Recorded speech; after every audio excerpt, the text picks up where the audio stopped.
विद्युत धारा के इस छठवें लेक्चर में आपका हार्दिक स्वागत करता हूं। आज का जो हमारा टॉपिक है कार्बन प्रतिरोध एवं वर्णक्रम। दूसरा टॉपिक होगा हमारा वैद्युत सेल, उसी से संबंधित ऊर्जा और शक्ति। फिर उसके बाद विद्युत वाहक बल होगा और टर्मिनल विभवांतर होगा। फिर सेल का आंतरिक प्रतिरोध होगा। उसके बाद हम एक और चीज देखेंगे, ई वी और आर में संबंध। तो आइए हम देखते हैं सबसे पहले कार्बन प्रतिरोध एवं वर्णकोण। देखो यहाँ पर क्या होता है, किसी प्रतिरोध का मान हमको निकालने को मिलता है। कार्बन प्रतिरोध में कार्बन कोडिंग कहते हैं। सबसे पहले हम आपको एक प्रतिरोध आपको दिखाते हैं, ठीक है। सबसे पहले क्या करते हैं, एक आपको प्रतिरोध दिखाते हैं, ठीक है। यहाँ पे हमारे पास क्या है, एक प्रतिरोध है। इस प्रतिरोध पे अलग अलग कलर दिए रहते हैं। जब आप कोई भी इलेक्ट्रॉनिक वस्तु देखेंगे तो उसमें ये छोटा सा प्रतिरोध इस टाइप का लगा रहता है। इसमें आपका कलर दिया रहता है। मान लीजिए पहला कलर है अपना ग्रीन है, ठीक है। ये जो पहला कलर है वो क्या है, ग्रीन है, ठीक है। पहला कलर क्या है हमारा, ग्रीन है। फिर दूसरा कलर है, मान लीजिए क्या है, रेड है, रेड। जो तीसरा कलर है हम मान लीजिए हमारा वायलेट है, वैगनी, वैगनी, ठीक है। और एक कलर हमारा और रहेगा गोल्डन। ये है हमारा गोल्डन, गोल्डन कलर, ठीक है। तो हम रंगों का पहले नाम लिख देते हैं। पहला रंग है हमारा क्या है, ग्रीन, ग्रीन है। दूसरा है हमारा रेड। तीसरा है हमारा वायलेट।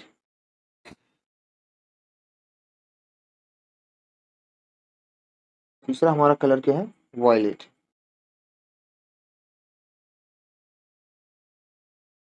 चौथा कलर हमारा गोल्डन, गोल्ड, गोल्डन, देखिए क्या है, गोल्डन। ये चार कलर आपको दिए रहेंगे। तो ये चार कलर आपको दिया रहेगा। हर एक रंग का एक अंक होता है। क्या होता है यहाँ पे, हर एक रंग का क्या होता है, एक अंक होता है। यहाँ पर प्रत्येक लिख सकते हैं, प्रत्येक रंग का, प्रत्येक रंग एक अंक को व्यक्त करता है, अंक को व्यक्त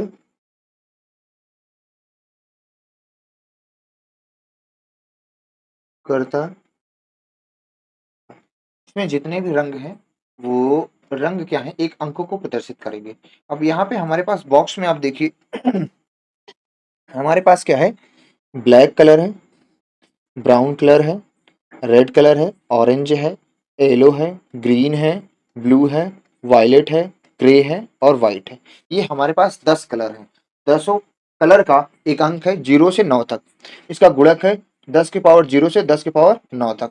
और यहाँ पर एक टॉलरेंस है गोल्डन, गोल्डन रंग का है 5%, सिल्वर का है ±10%। अगर कोई कलर नहीं है तो उसको लिख देंगे ±20%। सर हम इसको हमें याद कैसे करें, तो याद करने के लिए नीचे आप देखें ट्रिक लिखी है। यहाँ पे ट्रिक आपकी लिखी है, B B Rao great boy very good wife.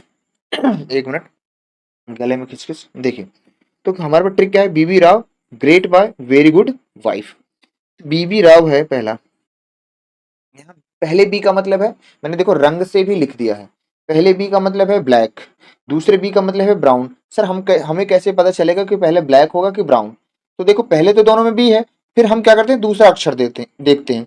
दूसरा अक्षर क्या है, एल है, और दूसरे में क्या है, आर है। तो एल पहले आता है कि आर, एल पहले आता है, इसलिए पहले ब्लैक को रखा गया, ठीक है, ऐसे समझ लेंगे।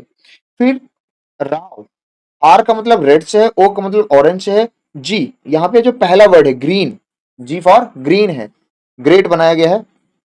बी ब्लू, ब्लू बनाया गया है। वी वायलेट बनाया गया है। फिर जी ग्रे बनाया गया है। फिर डब्ल्यू क्या बनाया गया, वाइफ यानी व्हाइट कलर, ठीक है। तो हर कलर जो पहला वर्ड है वो हर एक कलर को प्रदर्शित कर रहा है, ठीक है। तो क्या लिखा है, B B Rao great by very good wife. एक बीबी राव नाम का एक महान व्यक्ति या एक महान लड़का है जिसकी एक सुंदर सी क्या है, वाइफ है। आप इसको ऐसे भी याद कर सकते हैं, B B Rao great by very good wife, पहले अक्षर से। ठीक है, तो हम कैसे, ये जो हमारा रेजिस्टेंस दिया है मेरे भाई, इसको हमें कैसे निकालना है, इसका प्रतिरोध निकालना है। तो प्रतिरोध निकालने के लिए क्या करना पड़ेगा आपको, प्रतिरोध निकालने के लिए देखो इसमें ध्यान से देखना है, पहला रंग, जो पहला रंग अंक को प्रदर्शित करेगा। ठीक है, फिर दूसरा रंग, दूसरा रंग जो है वो भी क्या करेगा, अंक को प्रदर्शित करेगा। और जो हमारा थर्ड रंग है वो गुणक को प्रदर्शित करेगा। और जो हमारा चौथा कलर होगा, चौथा कलर, चार कलर है, चौथा कलर होगा सहता को प्रदर्शित करेगा, सहता को यानी टॉलरेंस को प्रदर्शित करेगा, सहनशीलता। ठीक है, अब इसके अकॉर्डिंग हम क्या कर सकते हैं, जो दिया गया प्रतिरोध है इसका मान हम लोग निकाल सकते हैं। देखो प्रतिरोध का मान आराम से निकाल सकते हैं, आराम से निकाल सकते हैं। देखो पहला कलर क्या है, आपका पहला कलर क्या है प्रतिरोध में, देखें ये आपका प्रतिरोध है, प्रतिरोध में देखें पहला कलर क्या है, ग्रीन। ग्रीन किस अंक पर है, ग्रीन आप देखें यहाँ पे है 5 नंबर पे, यहाँ पे लिख देंगे हम लोग 5। ठीक है, पहले दो अंक किसको प्रदर्शित कर रहे हैं, पहले दो रंग किसको प्रदर्शित कर, अंक को। तो दूसरा रंग क्या है, रेड, रेड किस कलर अंक पे है, रेड पे 3, 2 पे है, तो 2 पे। गुड़े, जो तीसरा कलर है हमारा वायलेट, वायलेट किस अंक पर है, देखो यहाँ पे 7 पे है, लेकिन इसका क्या लेना है, गुणक लेना है, तो 10 की पावर 6। फिर प्लस माइनस क्या होगा, जो चौथा कलर है हमारा गोल्डन, और गोल्डन की जो सहता है वो कितनी है, प्लस माइनस 5%। यही हमारा क्या हो जाएगा, आंसर हो जाएगा, यही हमारा क्या हो जाएगा, आंसर हो जाएगा। आप कोई सा भी 4 कलर दिया है, उन कलरों को पहले दो कलर को क्या करना है, अंक देखना है, फिर तीसरे कलर का गुणक देखना है, फिर चौथे कलर का क्या करना है, सहनशीलता लिखना है। अगर मान लीजिए कि चौथा कलर ना हो, तो यहाँ पे लिखा है देखो बॉक्स में नो कलर, नो कलर के लिए क्या कर देंगे, प्लस माइनस 20% उसकी टॉलरेंस कर देंगे। ठीक है, आई होप यू क्लियर। ठीक है, लेकिन सर हमें कैसे पता चलेगा, एक बच्चा कह रहा है कि सर हमें कैसे पता चलेगा, हमें किधर से काउंटिंग करना है। आपने ग्रीन कहा, रेड कहा, वायलेट कहा, गोल्डन कहा, मैं गोल्डन कहूं, वायलेट कहूं, रेड कहूं, ग्रीन कहूं, तो मैंने उसको बताया कि मेरे भाई तुम्हें ये देखना है कि पहले जो 3 रंग हैं, पहले जो 3 रंग हैं उनकी जो गैपिंग आप देख पा रहे हैं, उनकी जो गैपिंग है वो क्या होगी, सेम होगी। जो चौथा कलर होगा उसकी गैपिंग क्या होगी, थोड़ा से ज्यादा होगी। तो पहले जो 3 कलर है उनकी गैपिंग क्या होगी, समान होगी।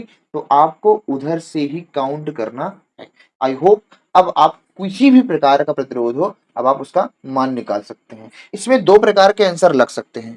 कितने, 2 प्रकार के आंसर लगाए जा सकते हैं। पहला कि एक तो आपको रंग दे देगा, रंग से आपको ये प्रतिरोध पूछेगा तो आप इस तरह से बता देंगे, और एक हो जाएगा प्रतिरोध देकर रंग पूछ लेगा तो आप उल्टा लिख देंगे, कोई दिक्कत वाली बात नहीं है। ठीक है, आई होप ये टॉपिक आपको मेरे भाई क्या है, क्लियर है। आइए हम आगे बढ़ते हैं अपने अगले वाले टॉपिक पे। और मेरे भाई मैं तुम्हें बता दूं, ये यूपी बोर्ड के सिलेबस से हटा दिया गया पिछले साल, इस बार ये सिलेबस में या नहीं, पिछले साल भी नहीं था। अन्य बोर्ड में है तो अन्य बच्चे पढ़ सकते हैं। ठीक है, अगर कंपटीशन देना है तो इसके क्वेश्चन आते हैं, तो आप इसको एक बार थोड़ा सा देख लीजिए, बहुत ज्यादा कठिन नहीं है। तो आइए हम बढ़ते हैं अपने अगले हेडिंग पे। हमारे पास क्या है मेरे भाई, सेल है। पहली हेडिंग क्या है, वैद्युत सेल। तो हम पहली हेडिंग लगाएंगे, हमारे पास क्या है, वैद्युत सेल। सबसे पहला प्रश्न यही उठता है कि वैद्युत सेल क्या है, वैद्युत सेल। ठीक है, वैद्युत सेल क्या का काम करता है भाई, पहला इसका काम है कि वैद्युत सेल हम कहेंगे किसको।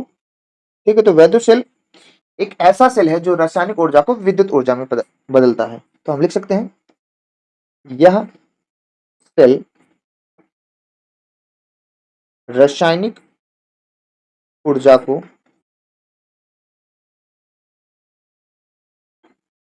को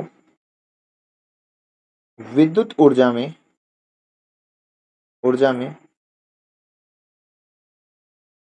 परिवर्तित करता है। ठीक है, परिवर्तित करता है। ठीक है, ये इसकी पहली चीज है कि वैद्युत सेल किसे कहते हैं। तो यह एक ऐसी युक्ति है जो रासायनिक ऊर्जा को क्या करता है, विद्युत ऊर्जा में बदलने के काम आता है। वैद्युत सेल कहलाता है। अब यहाँ पे देखो हमारे पास क्या एक सेल है, ध्यान समझिएगा। यहाँ पे हमारे पास पहली चीज क्या है, एक रेजिस्टेंस है, ठीक है। और इस रेजिस्टेंस को हमने क्या किया है, एक बैटरी से जोड़ दिया है। एक बैटरी से हमने क्या किया, रेजिस्टेंस को जोड़ दिया, ठीक है। इसका ये प्लस टर्मिनल, ये है माइनस टर्मिनल। इसको हम बोलते हैं सेल कहें या बैटरी कहें, दोनों कह सकते हैं। तो मेरे भाई ये जो एक बड़ा डंडा और एक छोटा डंडा दिख रहा है, ये आपका क्या है, ये एक सेल है।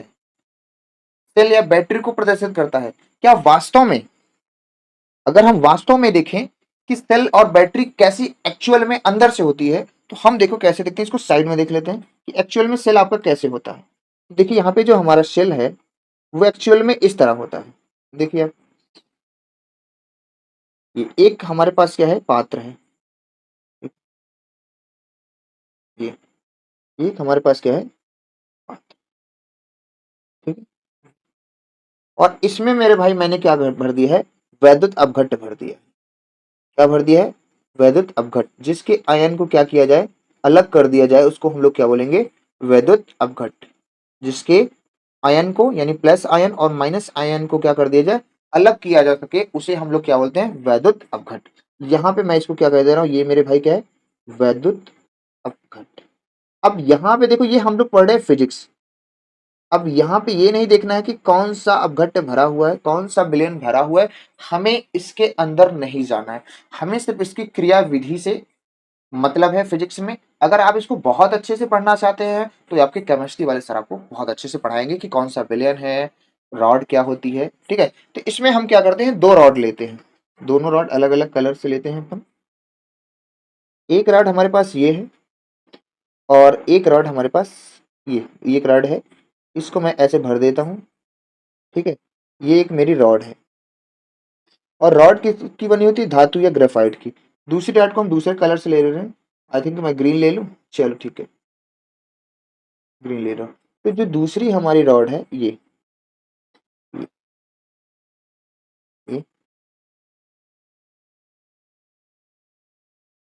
इसको हम लोग क्या बोलते हैं मेरे भाई, इसको हम लोग बोलते हैं धातु या ग्रेफाइट का इलेक्ट्रोड। इलेक्ट्रोड, धातु या ग्रेफाइट का क्या है, ये इलेक्ट्रोड है, ठीक है। अब इस पे क्या होता है, इस इलेक्ट्रोड पर क्या होता है, पॉजिटिव चार्ज। इस इलेक्ट्रोड पर क्या होता है, पॉजिटिव चार्ज आ जाता है। इस इलेक्ट्रोड पर क्या होता है, पॉजिटिव चार्ज आ जाता है। और इस वाले इलेक्ट्रोड पे क्या होता है, नेगेटिव चार्ज आता है। थोड़ा रंगों का ध्यान दीजिएगा। इस वाले इलेक्ट्रोड पे नेगेटिव चार्ज आ जाता है, ठीक है, नेगेटिव चार्ज आ जाता है, ठीक है। और इसको हम लोग ऐसे कनेक्ट कर देते हैं, इसको हम लोग बोलते हैं कैथोड। और इस वाली प्लेट को हम लोग बोलते हैं, जो है हमारी एनोड है। क्या है, एनोड। जो एनोड है वो धनात्मक ली गई है और जो कैथोड है उसको कैसे लिया गया है, ऋणात्मक लिया गया है। अब तुम ध्यान से देखो, ये जो हमारा सेल और बैटरी है, ये चित्र में देखो, ये जो हमारा सेल और बैटरी है, ये जो हमारा क्या है, सेल। और ये जो सेल हमारा बैटरी है, एक्चुअल में ऐसे दिखता है, एक्चुअल में ऐसे दिखता है। पर हम क्या करते हैं, थोड़े से किसी परिपथ में बड़ा डंडा और छोटे डंडे को दिखा देते हैं, जिसमें बड़े वाले डंडे को हम लोग प्लस बोलते हैं, छोटे वाले डंडे को माइनस बोलते हैं। तो यही हमारा वैद्युत सेल और बैटरी का एक प्रतीक है, ठीक है। एक्चुअल में लेकिन सेल आपका कैसे होता है, ये होता है, ठीक है मेरे भाई। आई होप यू क्लियर। अब पहली चीज ये आती है, सर बताइए सेल का काम क्या है। ये जो चीजें आप पढ़ा रहे हैं इसका क्या मतलब है, इसका काम क्या है। तो मैं मेरे भाई मैं कह रहा हूं, जो सेल का काम क्या है, देखिए यहाँ पे सेल का कार्य अगर पूछा जाए, सेल का पूछा जाए, कार्य पूछा जाए, तो मेरे भाई बहुत आसान है। सेल क्या करता है पता है, परिपथ में नियत धारा का प्रवाह करता है। सेल का काम क्या है, परिपथ में परिपथ में एक समान कह दो, एक समान या नियत धारा का नियत धारा को बनाए रखता है, ऐसे लिख दो, बनाए रखता है। कौन? सेल। परिपथ में एक समान नियत धारा को बनाए रखता है कौन? वैद्युत सेल। तो मेरे भाई सेल का काम है कि परिपथ में धारा के मान को नियत बनाए रखना। लेकिन अब नियत, ये जो सेल है, सेल द्वारा नियत ऊर्जा की दर से परिपथ को ऊर्जा ऊर्जा दी जाती है। अब ये ऊर्जा जो दी जाती है, ध्यान से सुनना, अब यहाँ पे चित्र में आइए परिपथ में। अब तुम्हें थोड़ा सा और ध्यान देना मेरे भाई। यहां से मैंने आई धारा प्रवाहित की, ठीक है, कितनी धारा प्रवाहित की? आई, यहाँ पे, ठीक है, ध्यान से देखना।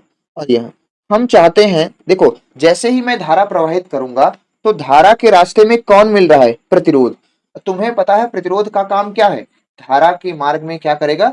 रुकावट उत्पन्न करेगा। हम चाहते हैं कि धारा का मान यहां से यहां तक क्या रहे? नियत रहे। तो हमें क्या करना पड़ेगा? हम चाहते हैं कि धारा का मान यहां से यहां तक क्या रहे? नियत रहे। तो हमें क्या करना पड़ेगा? तो हमें करना क्या पड़ेगा कि सेल द्वारा नियत दर से परिपथ को क्या देना पड़ेगा? ऊर्जा देना पड़ेगा। सेल द्वारा क्या करना पड़ेगा? नियत दर से परिपथ को क्या करना पड़ेगा? ऊर्जा देना पड़ेगा। अगर नियत दर से ऊर्जा नहीं देंगे तो ये जो प्रतिरोध है क्या करेगा? उष्मा को क्या करेगा? उसकी ऊर्जा को क्या करेगा? खर्च करेगा और नियत दर से धारा का प्रवाह नहीं होने देगा। ठीक है, नियत दर से धारा का प्रवाह नहीं होने देगा। ठीक है, तो हम कह सकते हैं इसका जो दूसरा कार्य, ये पहला कार्य कह सकते हैं। दूसरा कार्य ये है कि सेल द्वारा नियत दर से परिपथ को ऊर्जा दी जाती है। ठीक है, तो सेल के द्वारा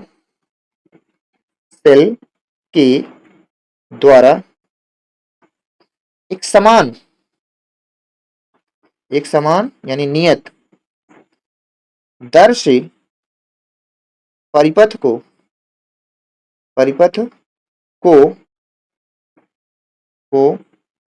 ऊर्जा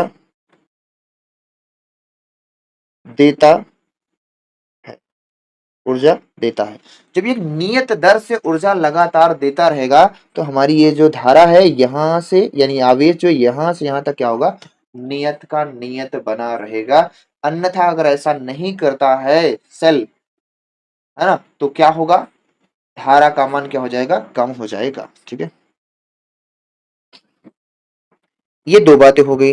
अब तीसरी बात क्या है, ध्यान से सुनना भाई, कि सेल द्वारा जो दी गई ऊर्जा है, अब ये जो सेल है ना, ये सेल, ये जो आपको प्लस माइनस डंडा है, ये सेल जो है परिपथ को जो ऊर्जा दे रहा है, ऊर्जा की जो दर है, जिस दर से ऊर्जा दे रहा है उसी दर को हम लोग क्या बोलते हैं? शक्ति। लेकिन उससे पहले ये आपसे पूछा जा सकता है कि सेल के द्वारा एक समान दर से परिपथ को ऊर्जा,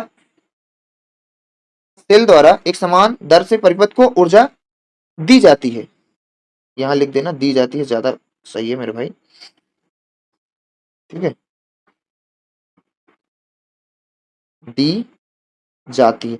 अब बच्चा पूछ सकता है सर कि कितनी ऊर्जा सेल को दी गई कि नियत धारा का प्रवाह बना रहे? ये भी तो पूछ सकता है। तो तीसरी बात मेरे भाई यहां ध्यान से देखना कि सेल द्वारा कितनी ऊर्जा दी। ऊर्जा तो दी जाती है, मैं मानता हूं, लेकिन कितनी ऊर्जा दी जाती है? तो ध्यान से सुनना मेरे भाई, चित्र में देखो। पहले चित्र में क्या है, यहां पर हमने क्या किया? डेल्टा क्यू आवेश दिया, डेल्टा क्यू आवेश दिया। अब हम चाहते हैं यह आवेश यहां से यहां तक क्या रहे? नियत का नियत बना रहे। तो हमने क्या किया? सेल द्वारा क्या किया? ऊर्जा दिया। ठीक है, आवेश का प्रवाह अभी भी यहां से यहां तक आवेश का प्रवाह क्या है आपका? बना हुआ है। ठीक है, लेकिन यहां पे जो इलेक्ट्रॉन है जिस वेग से गति कर रहे हैं उसका नाम क्या है? अनुगमन वेग। ये बात मैं कह सकता हूं। ठीक है, तो हम कह सकते हैं क्या कि डेल्टा क्यू आवेश को डेल्टा टी समय में प्रतिरोध के एक सिरे से, ये प्रतिरोध का पहला सिरा है, ये प्रतिरोध का पहला सिरा है, ये दूसरा सिरा है, तो डेल्टा क्यू आवेश को डेल्टा टी समय में प्रतिरोध के एक सिरे से दूसरे सिरे तक, एक सिरे से दूसरे सिरे तक आवेश प्रवाहित होता है। इस प्रक्रिया में सेल के द्वारा जो ऊर्जा देनी पड़ती है वो क्या होती है मेरे भाई? सेल के द्वारा जो ऊर्जा देनी पड़ती है वो कितनी होती है? विभव इंटू आवेश। यहां से मैंने पोटेंशियल दिया, तो मैं तुम्हें लिख के दिखाता हूं। देख मेरे भाई क्या है कि आवेश डेल्टा क्यू को डेल्टा टी समय में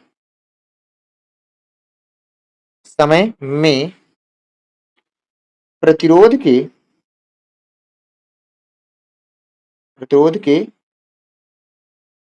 एक सिरे से एक सिरे से दूसरे सिरे दूसरे सिरे तक आवेश डेल्टा क्यू को डेल्टा टी समय में प्रतिरोध के एक सिरे से दूसरे सिरे तक प्रवाहित किया जाता जाता है। ठीक है, प्रवाहित किया जाता है। इस प्रक्रिया में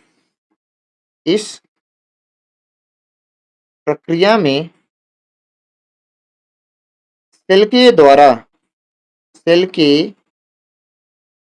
द्वारा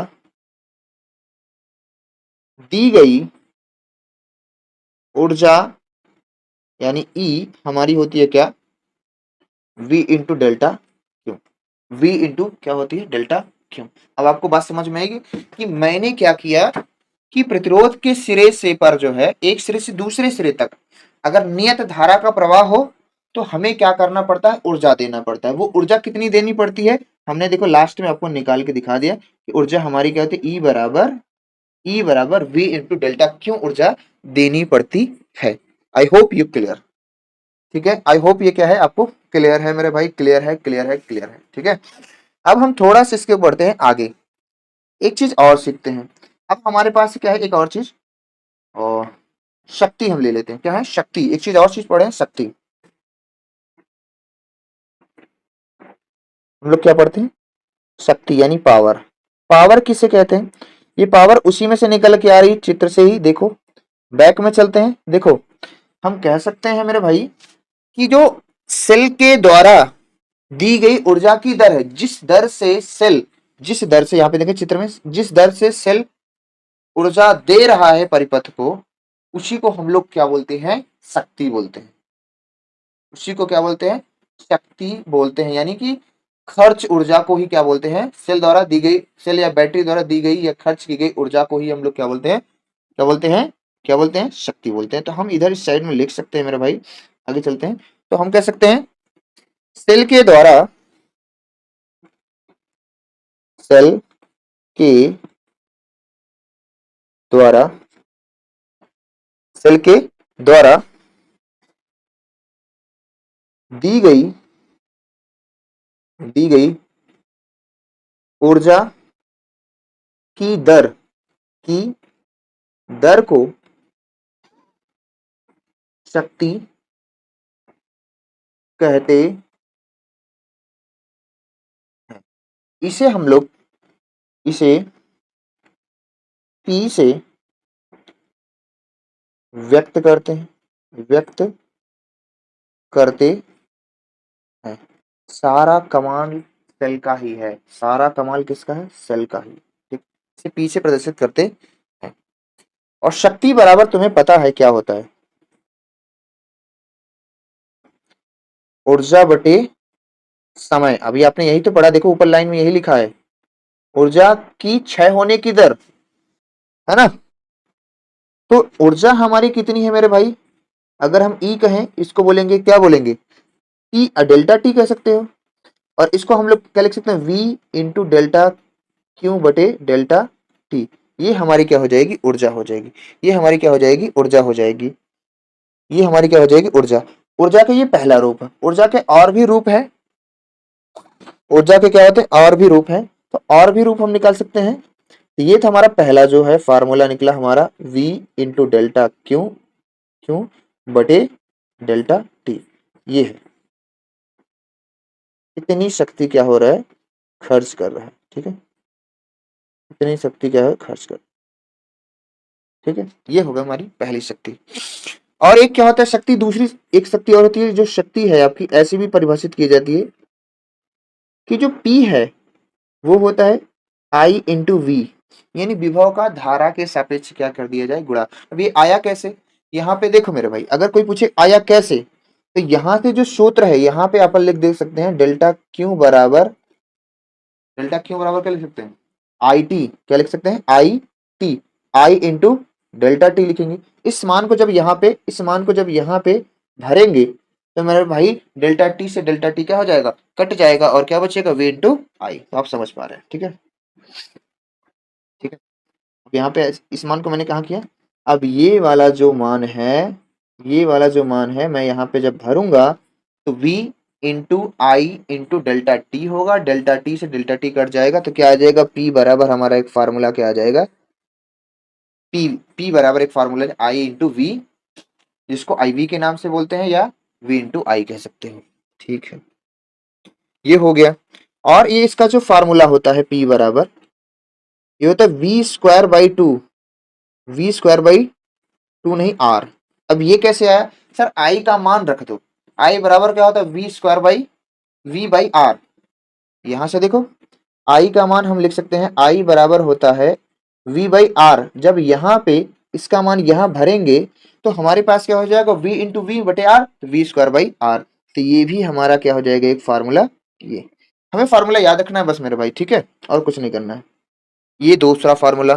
फिर एक फार्मूला और इसका निकलता है, p बराबर आई स्क्वायर आर, वी बराबर आई आर रख देंगे, आ जाएगा। अगर यहाँ पे देखो ये फार्मूला कैसे आया, यहाँ से v बराबर क्या होता है, आई आर, v बराबर आई आर अगर तुम यहाँ पे रखते हो, v बराबर आई आर रखते हो तो आई स्क्वायर आर स्क्वायर हो जाएगा, तो एक आर से कार कट जाएगा, तो ये फार्मूला आ जाएगा, ठीक है। तो ये सारी चीजें हम लोग क्या कर सकते हैं, निकाल सकते हैं, ठीक, ठीक है। और जो शक्ति का मात्रक होता है मेरे भाई, शक्ति का मात्रक क्या होता है, सबको पता है, वाट होता है। क्या होता है, वाट, क्या होता है, वाट, ठीक है। बीमी सूत्र आप निकालना चाहते हैं तो निकाल सकते हैं, कोई दिक्कत नहीं है, बहुत ही आसान है। अब यहाँ पे मेरे भाई क्या है कि जो उष्मा है, अगर देखो बैक में चलते हैं, यहाँ पे जैसे ही चालक तार आर से धारा परिवर्तित होगी, जाएगी, तो जो प्रतिरोध है ये क्या करेगा, ऊर्जा को खर्च करेगा, किस रूप में, उष्मा के रूप में। तो यहाँ पे अगर उष्मा के रूप में लिखना, साइड में मैं दिखा दे रहा हूं, हमें क्या करना हो, ऊर्जा के रूप में लिखना हो, तो ये जो हमारी उष्मा है, उष्मा उष्मा क्या होती है, उष्मा हमारी क्या होती है, शक्ति गुणे समय, शक्ति गुणे क्या होती है, समय। तो देखो मैंने इसको हीट बोलूंगा, और मेरे भाई शक्ति का मैंने कई मात्रक निकाला है, तो मैं यहाँ वाले मात्रक से ले रहा हूँ, इस वाले मात्रक से। तो शक्ति का कई मात्रक, तो P बराबर आई वी है, आई वी इंटू डेल्टा टी, एक फार्मूला ये हो जाएगा, एक फार्मूला आपका ये हो जाएगा। दूसरा फार्मूला क्या हो जा सकता है कि ये जो है H बराबर P बराबर के वी स्क्वायर बाई टू, तो वी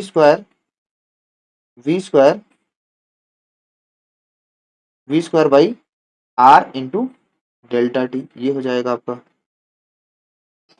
ठीक है।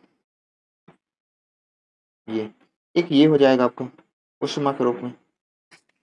फिर तीसरा क्या हो जाएगा, H बराबर आई स्क्वायर आर डेल्टा टी, क्योंकि यहाँ पे हर बार क्या गया है, समय से गुणा कर दिया जा रहा है। ये हमारी क्या आ जाएगी, उष्मा आ जाएगी, क्या हमारी आ जाएगी, उष्मा आ जाएगी। तो हमने हेडिंग में क्या लिख रखा था कि वैद्युत सेल, ऊर्जा और शक्ति क्या है, ठीक है, मैंने तीनों चीजें आपको बता दी है, ठीक है। ये हमारा ये हो गया आज का एजेंडा, ये वाला टॉपिक मेरे हिसाब से अब आपको बहुत अच्छे से तरीके से क्लियर हो रहा है, बहुत अच्छे तरीके से क्या हो रहा है, क्लियर हो रहा है, ठीक है। अब यहाँ पे हमारे पास एक और चीज आती है, क्या, अब आगे बढ़ते हैं, इसी चीज को हम लोग क्या करते हैं, आगे बढ़ाते हैं। अब और प्रोसेस पे बढ़ते हैं, यहाँ पे वैद्युत वाहक बल तथा टर्मिनल विभवांतर। अब ये जो सेल था ना, ये जो सेल है हमारे पास दो अलग अलग, है ना, तो धनात्मक टर्मिनल का विभव माइनस ऋणात्मक टर्मिनल का जो विभव है, दो अवस्थाओं को प्रदर्शित करता है, एक विद्युत वाहक बल, एक विद्युत वाहक बल, और दूसरा क्या है, टर्मिनल विभवांतर को। तो आइए हम इसको समझते हैं। तो यहाँ पे जो सेल है ना, दो सेल में कितनी है भाई, दो इलेक्ट्रोड है, एक धनात्मक है और एक ऋणात्मक। तो उसी को हम उठाते हैं कि यहाँ पे जो हमारे पास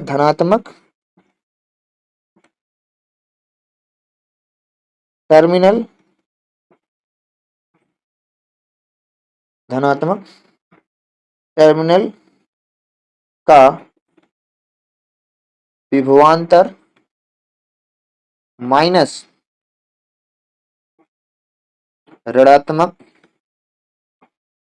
टर्मिनल का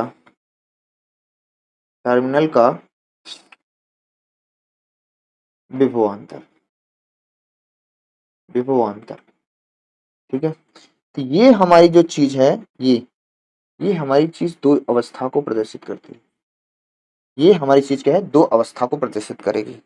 ठीक है, अब यहीं से तुम ध्यान से देखना, दोनों की डेफिनेशन बनेगी। ये जो वैद्युत वाहक बल है और टर्मिनल विभवांतर, दोनों धनात्मक टर्मिनल का विभवांतर माइनस ऋणात्मक टर्मिनल का जो विभवांतर है, दो अवस्थाओं को प्रदर्शित करता है। जो पहली अवस्था है आपके सामने इस तरफ मैं बनाऊंगा, और दूसरी अवस्था जो आपके सामने वो इस तरफ बनाऊंगा। इन्हीं पहली दोनों अवस्थाओं के अकॉर्डिंग इसका जो सूत्र है, इसका जो डेफिनेशन है, निकल आएगा। पहली चीज हमारे पास क्या है, एक परिपथ के द्वारा समझते हैं, एक रेजिस्टेंस है। ठीक है, और इसको हमने क्या किया है, एक बैटरी से जोड़ दिया है। और यहाँ पे जो कुंजी है वो क्या है, यहाँ पे जो कुंजी है वो क्या है, खुली है। यहाँ पे जो कुंजी है वो क्या है मेरे भाई, खुली है। ठीक है, कुंजी क्या है, खुली है। ये आपका रेजिस्टेंस आर है और ये है आपका प्लस, ये है आपका माइनस। ठीक है, तो इस टाइम जब कुंजी आपकी क्या है, खुली है यानी ऑफ है, तो सेल के द्वारा धारा का प्रवाह क्या होगा, शून्य होगा। यहाँ पे धारा का, तो यहाँ कह सकते हैं सेल के द्वारा धारा का प्रवाह शून्य है। कितना है, शून्य। भाई आप देखो, मैंने कुंजी ऑन ही नहीं किया है, जब इसमें पॉइंट रखूंगा तब जाके कुंजी ऑन होगी। तो पहली अवस्था यह है कि सेल के द्वारा जब आपका परिपथ कैसा हो, खुला परिपथ, इसको हम लोग बोलते हैं खुला परिपथ। खुला परिपथ क्या है, ये खुला परिपथ। जब आपका परिपथ खुला होता है तो सेल के द्वारा धारा का जो प्रवाह है वो कैसा होगा, शून्य होगा, यानी कोई धारा नहीं बह रही है। तो इसी को हम लोग क्या बोलते हैं, इसी अवस्था को हम लोग बोलते हैं इलेक्ट्रोमोटिव फोर्स, यानी विद्युत वाहक बल। इसी को हम लोग क्या बोलते हैं, विद्युत वाहक बल। दूसरा केस ये है, यहाँ पे हमारे पास रेजिस्टेंस लगा हुआ है और यहाँ पे एक बैटरी लगी है। इस बार बैटरी में जो कुंजी है वो क्या है, ऑन है। कुंजी क्या है, ऑन है। कुंजी क्या है मेरे भाई, ऑन है। यानी परिपथ कैसा, बंद परिपथ, बंद परिपथ है। परिपथ कैसा है आपका, बंद परिपथ है। जब बंद परिपथ है तो धारा का क्या होता है, प्रवाह होता है। तो सेल के द्वारा धारा का प्रवाह होता है। यहाँ तो सेल के द्वारा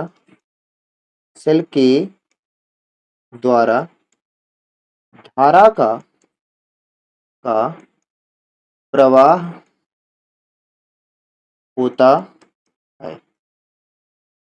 ठीक है, जब परिपथ बंद होगा तो सेल के द्वारा जो धारा का प्रवाह होता है उसको हम लोग बोलते हैं टर्मिनल विभवांतर। क्या बोलेंगे, टर्मिनल विभवांतर। क्या बोलेंगे, टर्मिनल विभवांतर। क्या बोलेंगे, टर्मिनल विभवांतर। आई होप आपको ये समझ में आ रहा है। कैसे करना है कि जब परिपथ आपका खुले अवस्था में हो तो सेल के द्वारा कोई धारा का प्रवाह नहीं होता है, अर्थात टर्मिनल विभवांतर और जो है, जो विभवांतर इलेक्ट्रोडों का जो विभवांतर है इसको हम लोग क्या बोलेंगे, ईएमएफ, विद्युत वाहक बल इसको बोलते हैं। क्या बोलते हैं, विद्युत वाहक बल। I hope clear. ठीक है, अब यहां से अगर तुम्हें एक्चुअल में पूछा जाए कि इसकी डेफिनेशन क्या है, अगर पूछा जाए कि डेफिनेशन बताओ, ये तो आप यहीं से बता सकते हो, लेकिन फिर भी अगर मैं डेफिनेशन की बात करूं, यहां पे आप देख लीजिए, विद्युत वाहक बल को अगर फिर भी कहा जाए कि परिभाषित कीजिए, विद्युत वाहक बल को क्या करना है, परिभाषित कीजिए, तो हम मेरे भाई कह सकते हैं कि जब सेल खुला परिपथ अवस्था में, जब सेल क्या है, पहले देखो मैंने अभी बता दिया, जब सेल क्या है, खुले परिपथ की अवस्था में होगा तो धारा का प्रवाह क्या होगा, शून्य होगा। और इस अवस्था में सेल का विभवांतर क्या कहलाएगा? आपका विद्युत वाहक बल। फिर भी एक बार लिख दिया जाए, जरूरी है मेरे भाई,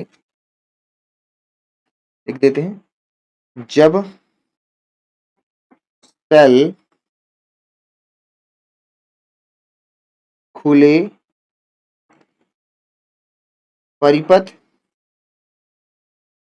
की अवस्था में हो, खुले परिपथ की अवस्था में हो तो सेल द्वारा धारा का प्रवाह शून्य होता है। धारा का प्रवाह शून्य होता है, मैंने चित्र में देख लिया है। धारा का प्रवाह क्या होता है मेरे भाई? शून्य होता है। तो सेल के इलेक्ट्रोड का विभवांतर, तो तो सेल के इलेक्ट्रोड, अभी मैंने बता रखा है दोनों वही रॉड, इलेक्ट्रोड का विभवांतर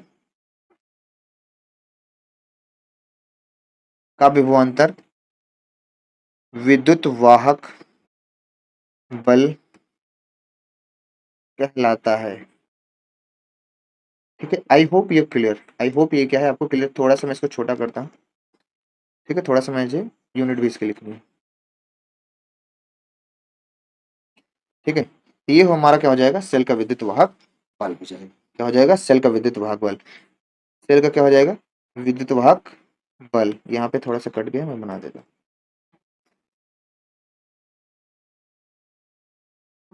ठीक है, इसका जो मात्रक होता है वो होता है वोल्ट। क्या होता है? वोल्ट। राशि कौन सी है? अदिश। क्योंकि ये एक प्रकार का क्या है आपका? विभवांतर है। क्या है आपका? एक विभवांतर। ठीक।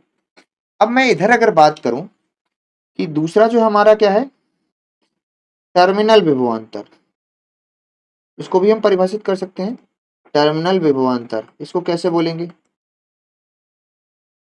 टर्मिनल विभवांतर को हम लोग कैसे बोलेंगे? देखिए, इसको हम कह सकते हैं कि मेरे भाई,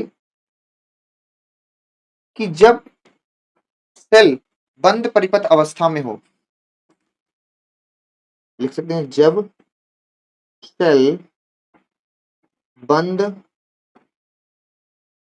परिपथ की अवस्था में हो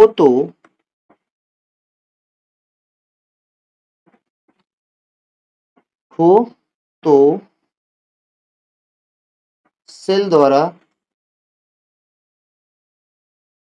धारा का प्रवाह होता है। सेल द्वारा धारा का क्या होता है? प्रवाह होता है। तो सेल के विभवांतर, सेल के इलेक्ट्रोड, धारा का प्रवाह होता है, उसमें शून्य होता है। तो सेल के इलेक्ट्रोड को इलेक्ट्रोड को को इलेक्ट्रोड तो सेल के इलेक्ट्रोड का विभवांतर, तो सेल के इलेक्ट्रोड का विभवांतर, सेल के इलेक्ट्रोड का विभवांतर, सॉरी, टर्मिनल विभवांतर कहलाता है, कहलाता। ठीक है, इसको थोड़ा सा हम छोटा करते हैं।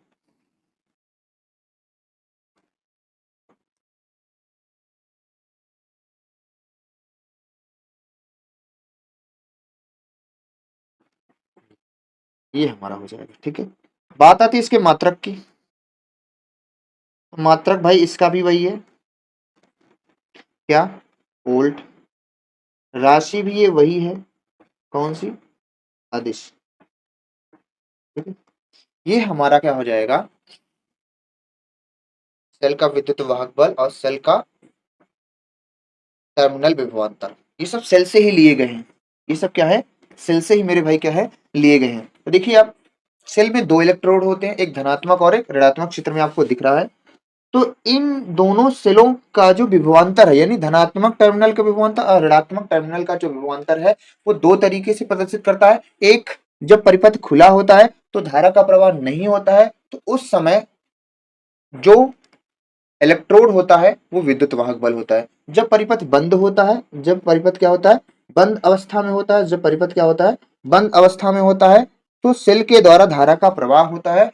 तो सेल का जो इलेक्ट्रोड है का विभवांतर है, उसको हम लोग क्या बोलते हैं, टर्मिनल विभवांतर बोलते हैं। I hope you are a clear boy, clear boy, ठीक है। चलिए, तो आगे हम नेक्स्ट बढ़ते हैं। इसमें एक और चीज, सेल के अंतर्गत एक और चीज आती है जो हमारी अगली हेडिंग है, सेल का आंतरिक प्रतिरोध। क्या है, सेल का आंतरिक प्रतिरोध। मेरे भाई क्या है, सेल का आंतरिक प्रतिरोध। तो देखो, इसको भी बहुत आसानी से समझना है, ये भी सेल से रिलेटेड है। कि जब सेल से धारा प्रवाहित होती है तो सेल, तो विद्युत अपघट्ट के द्वारा उत्पन्न व्यवरोध या अवरोध को ही क्या बोलते हैं, सेल का आंतरिक प्रतिरोध कहते हैं। सेल का क्या बोलते हैं, आंतरिक प्रतिरोध। देखो कैसे हम लिख सकते हैं यहाँ पे, जब सेल से धारा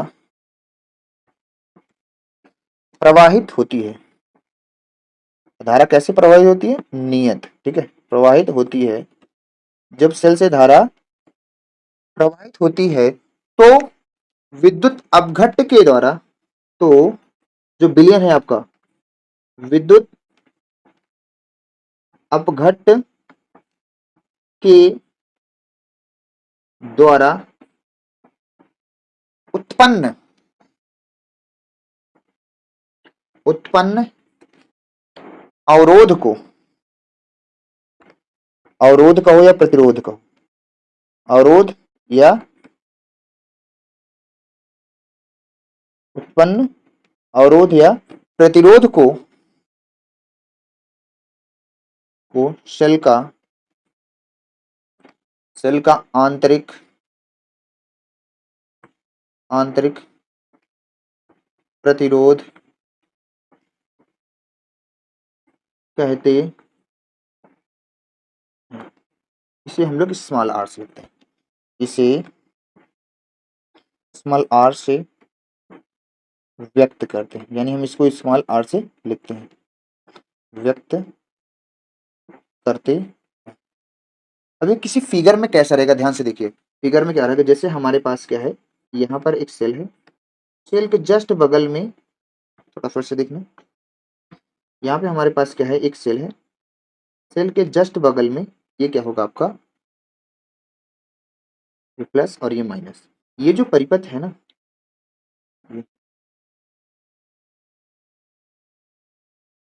सेल के जस्ट बगल में ये तुम्हारा विद्युत वाहक बल है, कौन सा वाहक बल है, विद्युत वाहक बल, और ये तुम्हारा आर है। यही आपका सेल के जस्ट पास, विद्युत वाहक बल के जस्ट पास क्या होता है, सेल का आंतरिक प्रतिरोध होता है। जो वैद्युत अपघट्ट है, देखो ये जो वैद्युत अपघट्ट का जो विलयन है, यहाँ पे देखिए, वैद्युत अपघट्ट का जो विलयन है, उस विलयन के द्वारा एक व्यवरोध, अवरोध, प्रतिरोध उत्पन्न होता है, उसी को हम लोग बोलते हैं सेल का आंतरिक प्रतिरोध। सेल का आंतरिक प्रतिरोध, इसका जो एक फार्मूला होता है, ये होता है आर बराबर capital R e upon v minus one. इस फार्मूले को हम आगे आपको डेरिवेशन करके दिखाएंगे अभी, ठीक है। यहाँ पे देख लेना, ये जो आर है ना, सेल का, सब सेल का ही है, सेल का आंतरिक प्रतिरोध है, आंतरिक प्रतिरोध, ठीक है। आर क्या है, यही तो है बाह्य प्रतिरोध, इसको क्या बोलते हैं, बाह्य प्रतिरोध, बाहर का प्रतिरोध। बाह्य प्रतिरोध होगा, जो कैपिटल आर है, अब क्या होगा, वो बाह्य प्रतिरोध बन जाएगा। ई क्या है, फिर से भाई अभी अभी बताया, विद्युत वाहक बल है, विद्युत वाहक बल। वी क्या है, टर्मिनल विभवांतर, सब चीजें अभी अभी हम लोग पढ़ रहे हैं, टर्मिनल विभवांतर है, ठीक है। अब एक बात आती है कि ये जो है ना, ये जो सेल का आंतरिक प्रतिरोध है, किन किन बात पे निर्भर करेगा, किन किन बात पे निर्भर करेगा, तो हम लिख सकते हैं यहाँ पे, यही साइड में ही देख लेते हैं,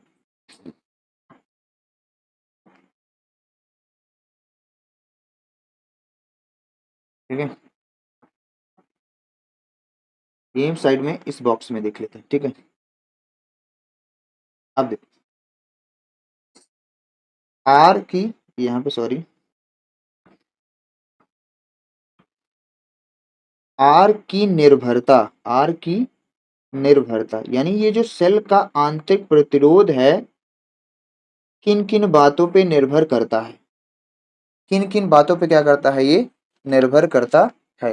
ये जो सेल का आंतरिक प्रतिरोध है वो क्या करता है, किन किन बात पे ये डिपेंड करेगा। पहली चीज मेरे भाई वैद्युत अपघट्ट की प्रकृति पर, जो पहली चीज है वैद्युत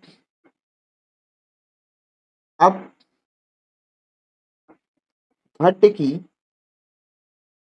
प्रकृति पर, यानी इसकी प्रकृति जैसे भी रहेगी उसी प्रकार से सेल का आंतरिक प्रतिरोध घटेगा और बढ़ेगा। ठीक है, दूसरी चीज ये क्या है कि सेल जितना ज्यादा पुराना होता है सेल का आंतरिक प्रतिरोध का मान उतना ही क्या हो जाता है, बढ़ जाता है। मतलब बहुत ज्यादा सेल आपके पास पुराना है तो जो सेल का आंतरिक प्रतिरोध है यानी जो धारा के मार्ग में रुकावट है विद्युत अपघट्ट के कारण वो बहुत ज्यादा बढ़ जाता है। क्या मैं इसे लिखना पड़ेगा, नहीं, इसको आप सुन लीजिए, सुन लीजिए। आप लिख सकते हैं क्या कि सेल जितना ज्यादा पुराना होगा सेल का आंतरिक प्रतिरोध उतना ही क्या हो जाता है, बढ़ जाता है। तीसरा पॉइंट ये है कि सेल का जो आंतरिक प्रतिरोध है प्लेटों के बीच की दूरी के क्या होता है, ये जो दोनों प्लेट थी देखो बैक में चलो, ये दोनों प्लेट, इन दोनों प्लेटों की जो बीच की दूरी है उसको हम लोग मानते हैं डी। इन प्लेटों के बीच की दूरी के क्या होता है, ये समानुपाती होता है। तो दूसरी बात ये है आर डायरेक्टली प्रोपोर्शनल किससे होता है, डी के। इसको लिखेंगे कैसे कि सेल का जो आंतरिक प्रतिरोध है आर प्लेटों के बीच की दूरी या इलेक्ट्रोडों के बीच की दूरी के क्या होता है, समानुपाती होता है। ये दूसरा हो गया। तीसरा मेरे भाई हम कैसे लिख सकते हैं, तीसरी चीज क्या है कि और किस बात पे निर्भर करता है, और किस बात पे निर्भर करता है कि जो आर का मान है, ये जो आर का मान है उसके क्षेत्रफल के क्या होता है, व्युत्क्रमानुपाती। अगर दोनों प्लेटों का क्षेत्रफल आप बढ़ाएंगे तो आंतरिक प्रतिरोध क्या हो जाएगा, बढ़ जाएगा। तीसरी बात। चौथी बात और किस बात पे निर्भर करता है कि वैद्युत अपघट्ट की सांद्रता, जो वैद्युत अपघट्ट आपका जो विलयन है उसकी जो सांद्रता है अगर आपने बढ़ा दिया तो आर का मान बढ़ जाएगा। लिख सकते हैं, इसको मैं लिख दे रहा हूं, वैद्युत अपघट्ट, वैद्युत अपघट्ट की सांद्रता बढ़ाने पर, बढ़ाने पर सेल का आंतरिक प्रतिरोध यानी स्मॉल आर बढ़ जाता, सॉरी, बढ़ जाता है। अब हमारा एक और टॉपिक है जो सबसे इंपॉर्टेंट टॉपिक है मेरे भाई, इस चैप्टर का लास्ट टॉपिक है। आई होप ये क्लियर है। ये सूत्र का निगमन अभी हम करके दिखा देते हैं। ठीक है, ये छोटी छोटी चीजें आप याद रखेंगे। ठीक है, अगला जो टॉपिक है हमारा ई वी तथा आर में संबंध। ई वी आर में संबंध। ई क्या है, अभी अभी बताया सर, इलेक्ट्रोमोटिव फोर्स है। वी क्या है, टर्मिनल विभवांतर है। आर क्या है, सेल का आंतरिक प्रतिरोध। इसमें हम एक संबंध देखेंगे, हम देखेंगे एक परिपथ के द्वारा। यहां पर एक हमारे पास परिपथ है जिसका बाह्य प्रतिरोध क्या है मेरे भाई, आर है, और यहां पर क्या किया गया है, एक विभवांतर वी लगा दिया गया, एक विभवांतर क्या है, वी लगा दिया गया है। ठीक है, और यहां पर क्या है, एक बैटरी लगी है, और यहाँ पे आपका क्या है, आंतरिक प्रतिरोध है, इस तरह से, इस तरह से। ठीक है, ये मेरे भाई ये प्लस और ये माइनस और ये आपका ई और ये होता है आपका आर। तो यहां से हम क्या करेंगे, धारा प्रवाहित करेंगे। क्या प्रवाहित करेंगे, धारा प्रवाहित करेंगे। तो मेरे भाई यहाँ पे क्या है, परिपथ में प्रवाहित कुल धारा हमें निकालना है कि इस परिपथ में कितनी धारा क्या हो रही है, प्रवाहित हो रही है। तो यहाँ लिख सकते हैं परिपथ, परिपथ में कुल धारा, परिपथ में क्या है, क्या निकालना है मेरे भाई, परिपथ में कुल धारा, परिपथ में क्या निकालना है, एक मिनट, परिपथ में क्या निकालना है, कुल धारा। अब कुल धारा आई बराबर, कुल धारा आई बराबर क्या होता है, वी, धारा आई बराबर क्या होता है, v by r, v by r. लेकिन यहाँ पे V ना होके सेल का विद्युत वाहक बल है E, और कुल प्रतिरोध कितना है दोनों श्रेणी क्रम में, R प्लस स्मॉल r। ये परिपथ का क्या है, कुल धारा। ये परिपथ की क्या है, कुल धारा। ठीक है। अब परिपथ का कुल प्रतिरोध कितना है, R प्लस स्मॉल r। बाह्य प्रतिरोध कितना है, ये बताया ना अभी अभी, ये बाह्य प्रतिरोध है। क्या है ये, बाह्य प्रतिरोध है। ठीक है, ये क्या है, हमारा बाह्य प्रतिरोध है।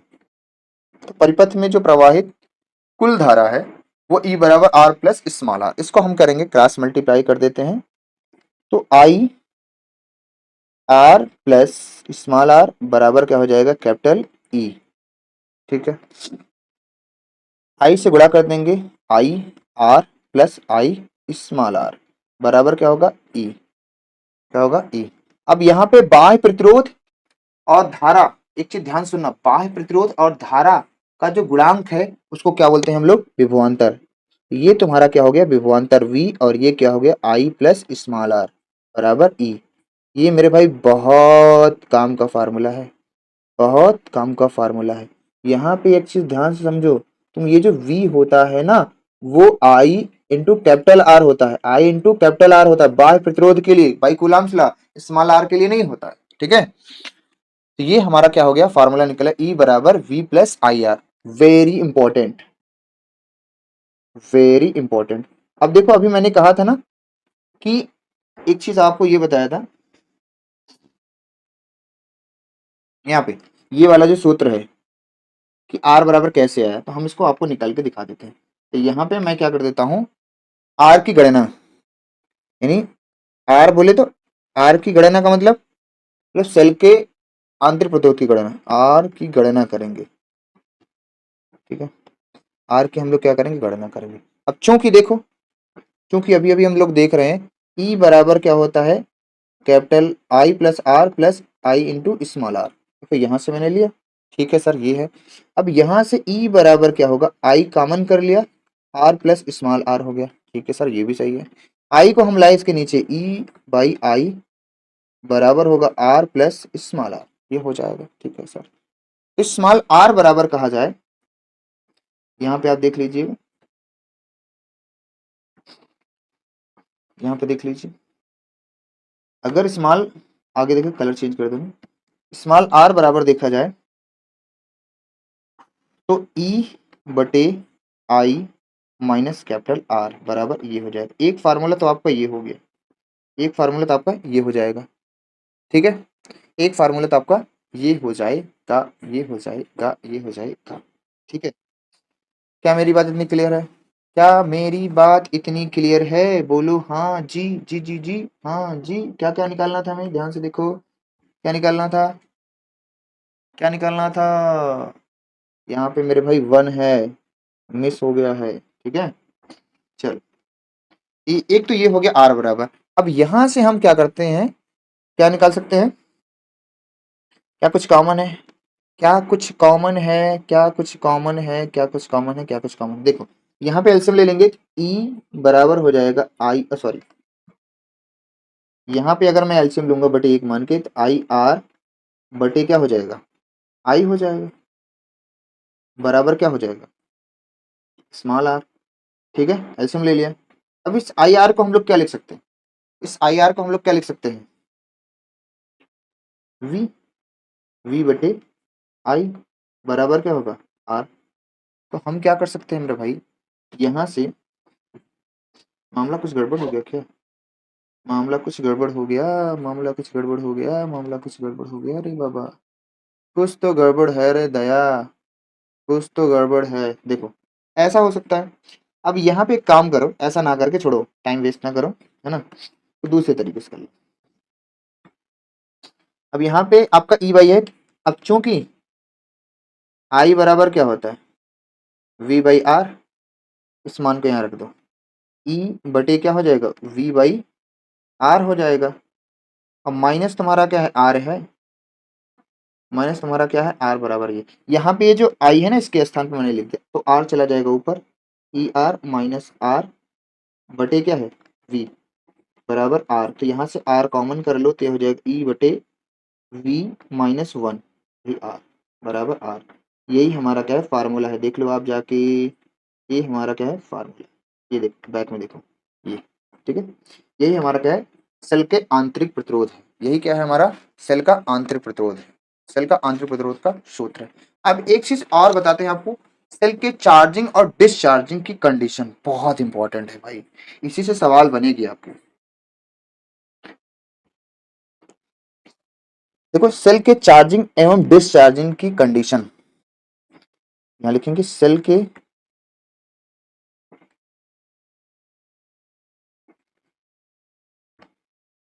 चार्जिंग एंड डिस्चार्जिंग कंडीशन, स्थिति, सेल की क्या है चार्जिंग एवं डिस्चार्जिंग की कंडीशन है, ठीक है। अब तुम इसको समझो, पहला केस है सेल हमारा क्या है, पहला केस है हमारा कि सेल जो है charging, charging cell, charging cell कह सकते हैं, चार्जिंग सेल यानी सेल को चार्ज किया जा रहा है, तो हम लोग कैसे दिखाएंगे, सेल को क्या किया जा रहा है चार्ज किया जा रहा है, तो चार्ज करने का मतलब ये देखो, एक धनात्मक प्लेट है, ये ऋणात्मक प्लेट है, ये धन है ये ऋण है। जब सेल को चार्ज किया जाएगा, ध्यान सुनना, जब सेल को हम क्या कर रहे हैं चार्ज कर रहे हैं, इसका मतलब हम क्या कर रहे हैं, इसका मतलब हम क्या कर रहे हैं ऊर्जा इसको दे रहे हैं, इसका हम मतलब हम लोग क्या कर रहे हैं इसको ऊर्जा दे रहे हैं, इसका मतलब सर्किट क्या है ओपन है, इसका मतलब सर्किट क्या है ओपन है, ओपन सर्किट क्या है ओपन सर्किट, ओपन सर्किट यानी कि जो हमारा परिपथ है वो कैसा है, हमारा जो परिपथ है वो कैसा है वो खुला है। देखो हम यहाँ क्या कर रहे हैं, हम सेल को ऊर्जा दे रहे हैं, हम क्या कर रहे हैं एरो का ध्यान दो, हम सेल को ऊर्जा क्या कर रहे हैं दे रहे हैं, हम सेल को क्या कर रहे हैं यहाँ पे हमारे स्मॉल आर है, हम सेल को क्या कर रहे हैं ऊर्जा दे रहे हैं, तो ऊर्जा दे रहे हैं तो उसको बोलते हैं चार्जिंग कंडीशन, और उस समय जो हमारा परिपथ होता है वो खुला होता है, खुला परिपथ क्या होता है खुला परिपथ,